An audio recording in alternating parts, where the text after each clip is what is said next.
Hello guys, bienvenue chez la Doua, it's about everything. Comme on est encore dans l'énergie de la Cannes, j'ai vu un petit événement qui est arrivé à notre très cher artiste du Nigeria, notre superstar international, Burna Boy, qui s'est fait un petit peu, qui a eu des petites situations à l'aéroport au Maroc, à cause de ses bijoux. Tu sais, une information reliée récemment fait beaucoup réagir sur les réseaux.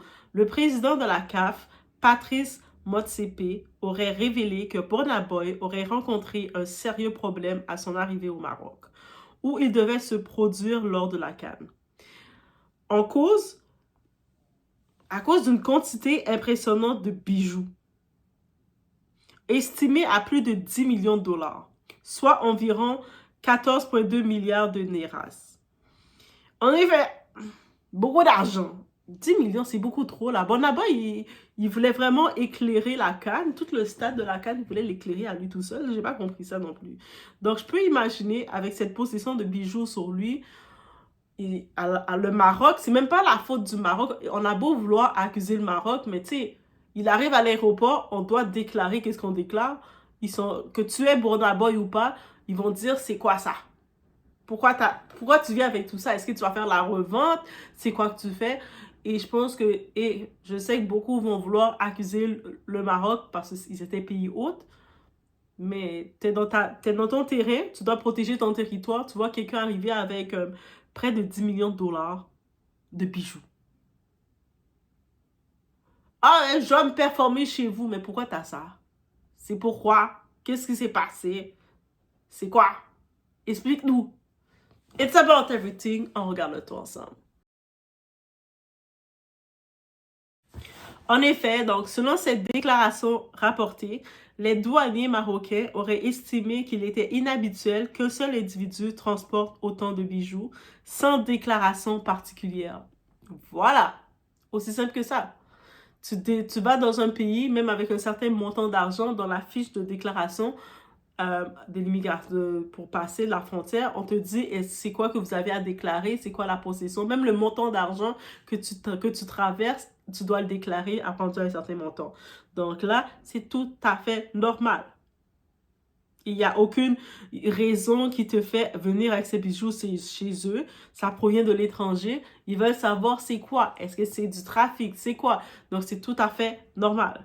Résultat, Burna Boy aurait été retenu à la frontière le temps que la situation soit clarifiée. Et là, on touche à un point important.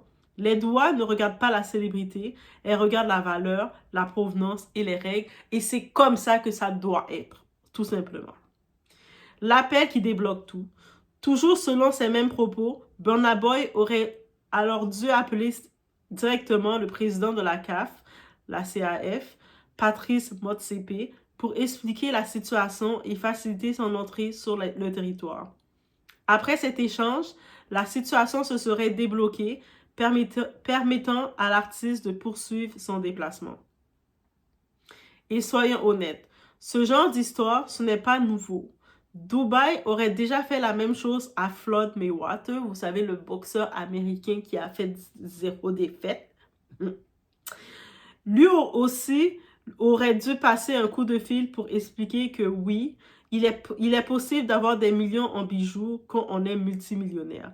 En effet, c'est possible, mais tu dois le déclarer, avoir des faits de déclaration. Parce que quand tu arrives à la douane ne va pas te dire juste « Ah, ben oui, t'es une vedette, ben toi, c'est vrai, t'as pas besoin de rien déclarer. » Ils ont un poids à regarder, tu vas monter dans l'avion, ils ont des ordres à vérifier, des sécurités à passer, aussi simple que ça. Donc, comme quoi, le luxe voyage mal sans paperasse. Donc, oui, il faut la paperasse. Pour leur cas, eux, ils sont riches, donc ils ont des contacts. Ce que ça révèle vraiment. Cette histoire, au-delà de l'anecdote, montre plusieurs choses. La célébrité n'annule pas les règles douanières. Le luxe extrême attire toujours l'attention et les frontières restent des zones très strictes, peu importe le statut. Et c'est tout à fait normal, encore une fois. Un artiste peut être une star mondiale, mais à la douane, tout le monde est un dossier. Perception et réalité. Il y a aussi une question de perception. Quand un artiste africain voyage avec des biens d'une valeur aussi élevée, cela surprend encore certains esprits, alors que ces mêmes situations sont souvent plus banalisées chez certaines célébrités occidentales. Et c'est là que le débat devient intéressant. Mais encore là, c'est encore drôle parce que ils ont eu des situations à la douane parce qu'ils n'avaient pas de déclaration pour dire d'où ça va. Parce que les autres, la douane, c'est clair. Pourquoi tu as tel montant sur toi? Peu importe qui tu es pas, tu chantes pas, t'es riche, t'es pas riche. Pourquoi tu te déplaces, tu viens passer notre douane, notre territoire avec ce montant, avec cette quantité impressionnante de bijoux? Le poids. Il y a aussi le poids qui va monter dans l'avion. Il y a tout ça qui regarde. C'est quoi? Est-ce que ça vient d'un trafic? Ça vient de quoi? Et là, toi, tu dois venir, ça veut dire que toi, tu sais que tu vas te promener avec un certain nombre de bijoux. Tu dois avoir des personnes qui travaillent avec toi parce que tu es multimillionnaire. C'est la base d'avoir des assistants avec toi, des gens qui vont faire des recherches, regarder dans chaque pays c'est quoi la douane, c'est quoi c'est quoi que tu peux traverser, avec quoi que tu peux voyager. Et eux autres, s'ils doivent aller demander des permissions, confirmer des ordres spéciaux, ils vont le faire. Et toi, tu marches avec tes papiers. Donc, c'est pas parce que tu es noir ou quoi que ce soit que tu vas être arrêté. C'est parce que la quantité qu'il est venu avec, of course, qu'il doit être arrêté. De la même façon, je décide de voyager, dans ma valise, j'ai 50 000 en billets, on va m'arrêter. Oui, 50 000 dollars en billets, on va t'arrêter. Même si tu dis, ah, mais c'est mon argent, c'est mes économies, j'ai envie de faire bling bling, prendre des photos, on va t'arrêter, on va te demander qu'est-ce que tu fais avec tout cet argent-là sur toi. Aussi simple que ça. Au final, Burna Boy a pu entrer, le concert a eu lieu et Internet a encore eu son moment de divertissement. Mais cette histoire rappelle une chose simple.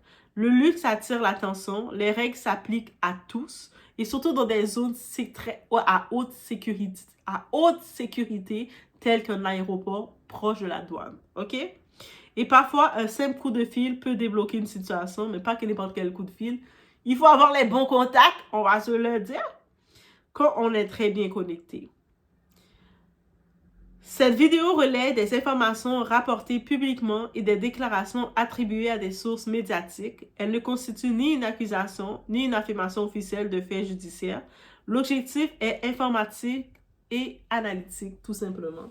Donc, je vous laisse sur cette petite anecdote qui est en lien un petit peu avec la Cannes ou avec le Maroc et de Burna Boy. Donc, voilà. Et je sais que dans certains commentaires, beaucoup essaient de critiquer le Maroc, en profiter. Mais tu sais, ça aurait pu être n'importe quelle douane qui est sécurisée et qui doit s'assurer de qu'est-ce qui rentre dans son pays. Tu rentres avec tous ces bijoux-là comme ça, comme individu, ils n'ont pas le choix de t'arrêter, de demander c'est quoi. Et il a eu ses contacts, il a fait des appels, on l'a laissé passer finalement. Je vous laisse sur ce, guys. On se retrouve aux prochaines vidéos.